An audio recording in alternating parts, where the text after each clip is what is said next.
be here. And it feels like this has been almost 2 years in coming, because I think we started planning this and then COVID got in the way. So I won't take up a whole lot of time talking about me, but I do want to offer some context. I'm in my 7th year serving in the legislature. Some of my background includes working for the Legislative Black Caucus's staff, then executive director, and also working for the Bureau of Legislative Research. So my interest specifically in the legislature began in the 90s with that work. And it was there, I was already a poli-sci major, I was already, you know, a sort of policy, politics, public sector, civics nerd, because I used to watch, you know, proceedings, governmental proceedings for fun. My brother made fun of me on television. I used to rush home to watch Alan Horowitz, you know, talk about products and tell what was really going on and what really worked. And I loved Ralph Nader when I was a kid. So I was that person. And when I was a student, Dr. Art English was my professor at UALR, and he got me involved in Common Cause. So I actually ended up serving on the board of Common Cause for many years in my 20s and 30s. And by the time I got to the legislature, I was very interested in and focused on FOIA, governmental transparency. And I just have to say this about the FOIA laws, because I've been on one end as a commissioner when I served as a commissioner for the Minority Health Commission and knew what it was like to want to conduct business and not want the sausage making to take place in front of people who might not understand everything. And then, of course, on the other side is being on the board of Common Cause, or being in the legislature, or just as a citizen. And I would just say this: the FOIA is necessary, it's important, and it's protective. It's necessary because it ensures transparency, and it ensures good, and these are my notes, an accountable government.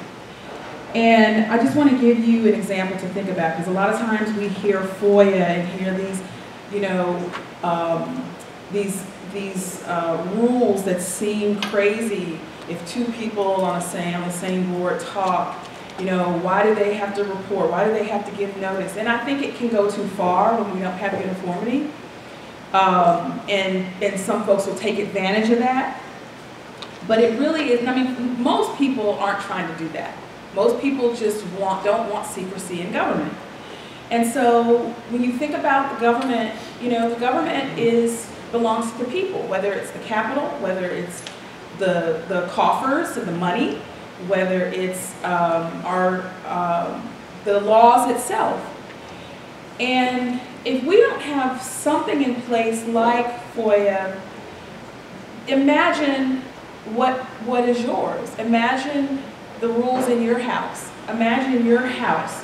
Imagine your bank account, your money, and someone coming in your house and deciding they want to go in your bedroom or in your bathroom and say, listen, I'll be right back. Don't worry about what I'm doing. You know, you would be like, what? You know, get out of here, right? And when we think about trust in government officials, it's not good. You know, I talk to young people, I talk to constituents all the time who have this very negative perception of politics, who have a very negative perception of politicians. I think it's an honorable job, and most of the people I know in it work very, very hard for not a lot of money because they want to do a good job. They want better for their school board, their, you know, local community, governmental bodies, or the legislature. But in order to establish the trust, you have to have the rules, right? There are rules in your house. You might have to take off your shoes. You know, you might say no drinking in my house. And it's not so much about you have drinking in your house and I don't, or whatever. It's people need to know when you come to Mark Lowry's house, you've got to abide by his rules in his house. And same for my house. And when you establish that as the standard, then everybody wins. Because I don't have to go in Mark Lowry's house, and you don't have to come in mine. But when you do, you're going to abide by the rules. You're not going to hide secrets, you're not going to hide stuff, you're not going to steal anything out of my house, and you're not stealing my money. And I think that's all people want in government. It's important because without it, you can't manage the business of government.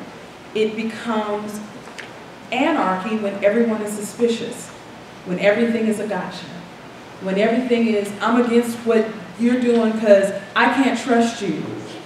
We can't get the people's work done. We can't work together if that's the way it is. And if there's no structure by which we can be accountable to follow the rules that we all agree upon, then how can we do the people's business? And then finally, it's protective, because we've seen what it looks like when there's that mistrust and there's that rancor and always the conflict. I mean, we're kind of seeing it now. You can't get a whole lot done when we don't trust each other. And so there has to be some protective measures of the people, right? We have to protect the people's house. We have to protect the people's money. And we have to protect the sanctity of our laws. There's a process in place, so if we need to change our laws, we change it. And if we can't figure out what that looks like, thank God we have a judiciary that can determine whether or not we are following the guiding principles that we set this high as our Constitution, whether it's state or whether it's federal. No, they failed us. The government is protected in that way. And we have to remember, and I don't know how many of y'all go to church. I go to church. And I learned a long time ago, the church is not the building. The church is the people.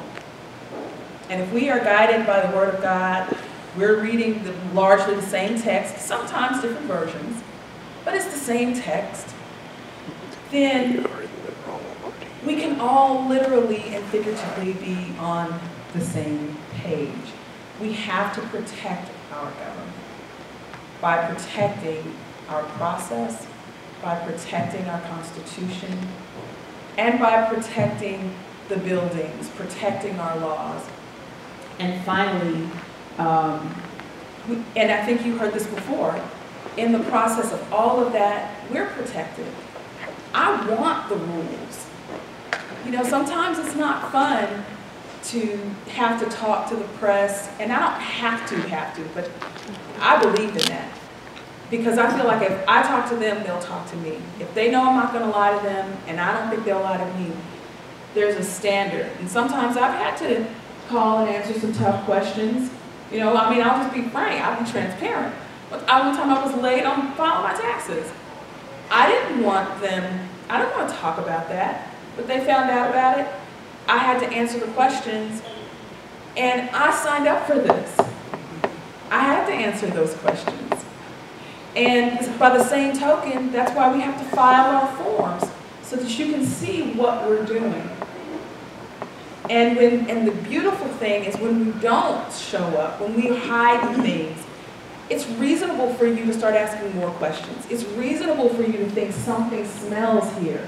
It's too many of us for you to just take it at face value that we're doing the right thing. We should have some rules in place. We should be accountable. And with that, I'll hand this over, and thank you very much for your attention.